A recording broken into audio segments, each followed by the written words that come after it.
Fenway and Hattie, Chapter 2. It's going to be a lot of hard work, but I will not rest until I'm reunited with Hattie.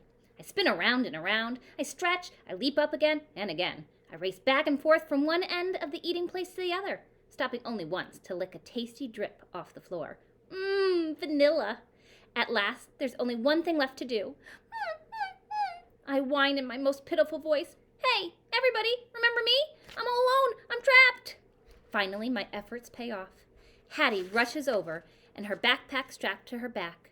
Her face is weary and happy at the same time. Ready? She asks. I'm so ready. I bark, my tail going wild. Hattie removes the gate, and I sprint into the lounging place. I'm too late. The evil humans are gone. And so is the rest of our stuff. But the good news is, I'm back with Hattie. If she's leaving, I'm leaving too. My chest heaves with excitement as Hattie clips the leash to my collar. Fetch man and food lady head for the door, hugging suitcases. I pull Hattie after them, down the hall and into the elevator, where we go all the way down to the bottom. Ding! When we get to the car, Hattie opens the door, and I shoot inside before anybody can stop me. I lick Hattie's cheek. It's wet and salty. It's all right. I'm here to protect you. Woof, woof, woof. Nothing can go wrong now. We zoom along for a long, long time. I climb higher on Hattie's chest and poke my head out the window. We're on a road that's slower and bumpier, with trees that are leafier, smells that are flowerier, and air that is breezier. We pull into a grassy park and stop. As the car goes quiet, Fetchman smiles and squeezes Food Lady's hand. My paws are all over the window. Somebody let me out! Let me out! Hattie grabs my leash and we burst out of the car. I bury my nose in the cool, refreshing grass. It smells of wild animals, like squirrels, chipmunks, mysterious birds, and not one single pigeon. I raise my head, my ears perked, listening. But I don't hear any traffic rumbling or honking or snorting. Or music drifting from cars or stores. All I hear are birds chirping and squirrels chattering. A motor buzzes in the distance, and short humans squeal somewhere down the street. What is this place? Fetchman and Food Lady hurry up a walkway that leads to a house. They're acting awfully excited, like it's the most wonderful house they've ever seen.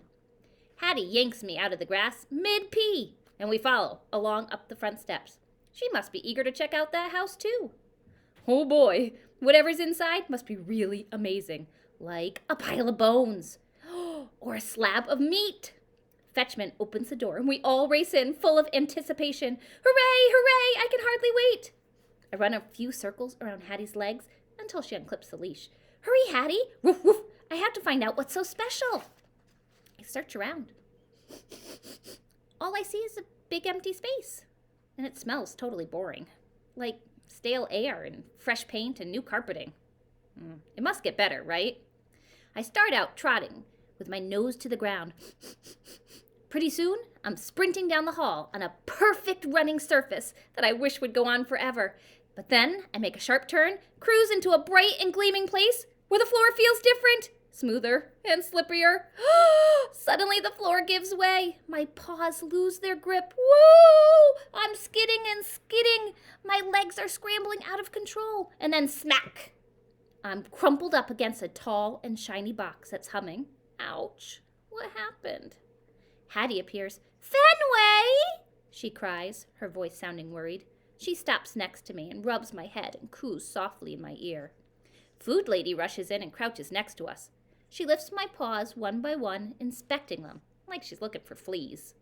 I glance down and growl at that wicked floor. Rrrr. Talk about a sneak attack. I never saw it coming. My defeat is so embarrassing. I can't even look at Hattie or Food Lady. Instead, I gaze around the room. It reminds me of our eating place at home, only much, much bigger and emptier. And worst of all, it does not smell anything like an eating place. It smells really bad, like soap, which can only mean one thing: no food. Food Lady gives me a quick rub, then abruptly goes to the counter. She starts opening drawers. She must be searching for nothing, because that's what she's finding, and she's acting rather happy about it. Hattie continues stroking my back and kissing my neck. At least my short human understands how serious this problem is. She wraps her arms around me and rests her head on my back. Fetchman comes striding in like he owns the place. Hey, how are the humans moving around so easily? Does the wicked floor only terrorize dogs? Fetchman sidles up next to Food Lady, wraps his arms around her waist. She tells him something and he steps away, looking concerned.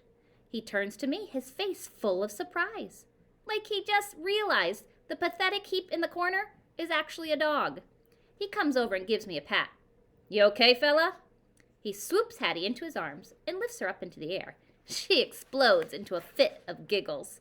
How can they have fun at a time like this? Well, I know one thing.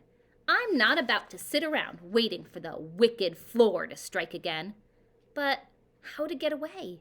I need an idea, but it's hard to think when my tail is sagging and my ears are drooping. I gaze back at my humans, who are clearly busy with other things. Fetchman is hugging Hattie like crazy, and Food Lady is at the stove, turning the knobs, even though there's no food to cook. With no brilliant ideas and no help on the horizon, I try moving. I barely manage to stand up. I clench my claws and take one step. Whoa! My legs slip out from under me again. I get back up, panting like a coward. I tense my whole body, and I try again. Then, whoosh! I'm splat back down on that glossy, sinister surface.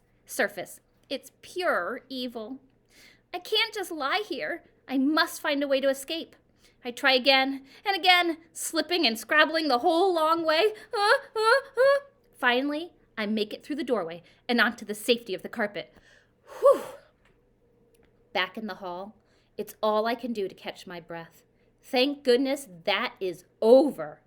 But right then, Fetchman glances over and evidently decides it's playtime. He gives Hattie a long look. He squats down and slaps his leg. Fenway, he calls, his eyes staring at me wide and bright. What's wrong with him? Does he think I've already forgotten about the wicked floor? There must be somewhere I can hide. I turn tail and race around the corner. I discover steps that go up so high I can't see where they end. But they probably end somewhere. And anywhere is better than the eating place with that wicked floor. In a flash, I'm all the way at the top. And somebody is right behind me. It's Hattie. I know that devilish sound of her footsteps. She wants to play chase, our favorite game. Hey, you can't catch me, Hattie. Woof, woof. I turn and take off down the back steps as fast as I can. Hattie loves chase so much, sometimes I let her win. But this is not one of those times. Whew, I'm panting hard when I get to the bottom. But when I steal a look over my shoulder, where is Hattie? I must go search for her. I scamper back up, step after step after step. My tongue hanging out, my sides are heaving. Whew, at last I make it all the way to the top. Hattie, Hattie, woof, woof, woof, I bark. I could sure use some water. But first things first, I need to find Hattie. Nose to the carpet. I follow her minty vanilla trail down another hallway. This one has doors. One room, another, and another. They're all enormous and empty. Except the last room is not empty. Hattie's inside. She's at the window, and she's looking for something outside. Hooray, hooray! I bark, rushing in. I found you! Fenway! She turns and bends down. She scoops me into her arms. Best buddies, she sings, nuzzling my fur. I lick her chin. We twirl around the huge empty room. Hattie stretches out an arm like she wants me to see how wonderful it is. Okay. It doesn't smell interesting at all, and there's absolutely nothing in it. Not even one single toy. Hattie hugs me tighter, swaying and dancing. Why is she so happy? Just then, ding dong! Sounds start floating up from downstairs. Oh, a doorbell! I squirt out of Hattie's arms. We run through the hall and down the stairs. Someone's here! Someone's here! Someone's here! I bark. Fetchman and Food Lady are already at the front door, and a loud truck is outside. Despite my very vocal warnings. Woof, woof, woof, woof, woof, woof. Fetchman lets some large stranger stroll right in. They're carrying big boxes, and they reek of coffee and sweat, just like, oh, hey, it's those same evil humans who stole our stuff. Fetchman welcomes them in like they belong here, and Food Lady bosses them around the empty rooms. Woof, woof! Go away! There's nothing to steal, I snarl. You already took it. Rrr. But instead of appreciating my hard work, Fetchman smells annoyed. He pulls me farther from the door. As usual, he doesn't get it. Hattie, he scolds. What? Does he actually think she's the one at fault here? Fenway, Hattie sings in a playful voice, like nothing dangerous is happening. She snatches me up into her arms. Woof, woof, woof! Let me handle this, I bark, thrashing, desperate to get free. I'm a professional. But she holds me tighter and breezes to the back of the house. As she opens the sliding door, I can hardly believe my eyes.